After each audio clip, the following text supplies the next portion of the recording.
Halo, hujan besar jadi agak gelap dan suara air hujan kedengaran di sini, tapi saya percaya nggak mengganggu kita untuk merenungkan firman Tuhan. Galatia 3 ayat 1-14.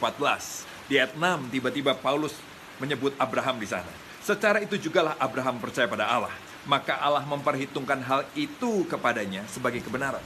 Kenapa kok Abraham disebut sama Paulus? Karena Abraham adalah bapak orang Yahudi. Dan orang-orang yang bertentangan dengan Paulus adalah orang-orang yang sangat memegang agama Yahudi. Jadi Paulus mau bilang, bahkan Abraham, bapakmu pun percaya pada Tuhan. Karena itu dia dibenarkan. Dia dibenarkan bukan karena perbuatannya. Karena Alkitab jelas menceritakan Abraham pun masih punya kelemahan-kelemahan dalam hidupnya. Tapi Abraham tetap dibenarkan oleh Allah karena dia percaya pada Tuhan. Di ayat 7 dan 9, Paulus mendorong kita semua untuk menjadi anak-anak Abraham. Meneladani imannya juga. Seperti apa sih iman Abraham itu? Abraham adalah orang yang percaya pada Allah, bukan percaya ada Allah. Beda loh, percaya pada Tuhan dan percaya ada Tuhan. Itu beda jauh. Yakobus 2 ayat 19 bilang bahkan iblis pun percaya ada Tuhan. Percaya pada Allah seperti Abraham itu berarti juga percaya pada firman-Nya, percaya pada janjinya. Banyak orang bilang, saya percaya Tuhan, gua percaya Tuhan kok, tapi nggak percaya sama firman. Maka itu artinya bukan percaya pada Allah, itu cuma percaya ada Allah. Galatia membedakan ada dua jenis orang. Yang pertama ayat 9. Dibilang orang yang seperti Abraham, orang yang dibenarkan karena iman, orang yang dibenarkan karena percaya. Akibatnya di situ dibilang menerima berkat dari Tuhan. Sebaliknya ada orang di ayat 10 yang mengandalkan ketaatan pada peraturan agama untuk selamat. Akibatnya Alkitab bilang ini, mereka berada di bawah kutuk. Kenapa orang yang mengandalkan peraturan agama kok dibilang di bawah kutuk? Karena ternyata begini, peraturan agama manapun selalu bilang begini, kalau kamu taat melakukan ini, maka kamu diberkati. Tapi kalau kamu tidak melakukan ini, maka kamu dikutuk. Nah, siapa di antara kita dari agama manapun yang bisa 100% melakukan peraturan agamanya? Nggak ada. Akibatnya apa? Menurut peraturan agama, kita ada di bawah kutuk. Sehingga hidup ikut Tuhan itu jadi berat.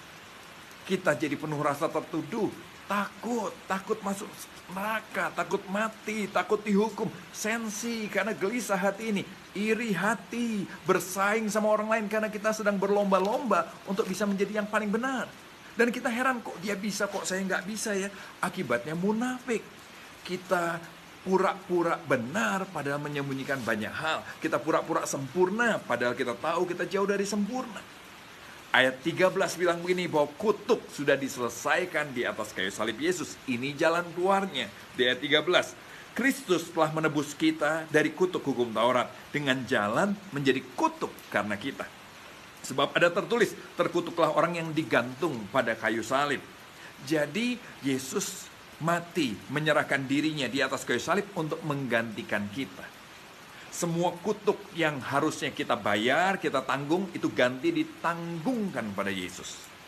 Sampai Alkitab bilang dia disebut menjadi kutuk karena kita. Saking semua kutuk kita, semua dosa kita ditanggung sama dia. Dia akhirnya dianggap menjadi kutuk karena kita. Sebaliknya di ayat 14, apa yang terjadi lewat karya salib Yesus itu? Yesus Kristus telah membuat ini supaya di dalam dia berkat Abraham sampai pada bangsa-bangsa lain. Sehingga oleh iman kita menerima roh yang telah dijanjikan itu. Jadi sebaliknya semua berkat yang Tuhan peroleh, kemenangan, kesempurnaan yang Tuhan peroleh diberikan kepada kita. Jadi yang terjadi kayu salib gini, kutuk, dosa, kelemahan kita diberikan sama Tuhan, ditanggung sama Tuhan. Berkat, kemenangan, anugerah diberikan sama kita. Itulah pertukaran yang terjadi di atas salib Yesus. Jadi kita bukan sekedar diampuni loh. Kalau saudara dan saya percaya Yesus, kita bukan sekedar diampuni, tapi kita juga sudah dijadikan bersih. Dijadikan kudus karena kekudusan Kristus diberikan kepada kita. Ketidakkudusan kita ditanggungnya. Kita dijadikan sempurna di hadapan Tuhan sampai selama-lamanya. Itulah grace yang menyelamatkan, yang dimaksud di dalam gospel. Ayo terus renungkan ini sampai hati kita dilembutkan, sampai hati kita disembuhkan. Ayo terus renungkan betapa kasih Tuhan tidak bersyarat, tanpa batas, betapa semua kutuk kita ditanggungnya dan kebenaran Dia diberikannya kepada kita, sampai hati kita mengerti, merasakan, sampai kita mengalami apa yang Yesus sudah kerjakan buat kita di atas kayu salib. God bless you.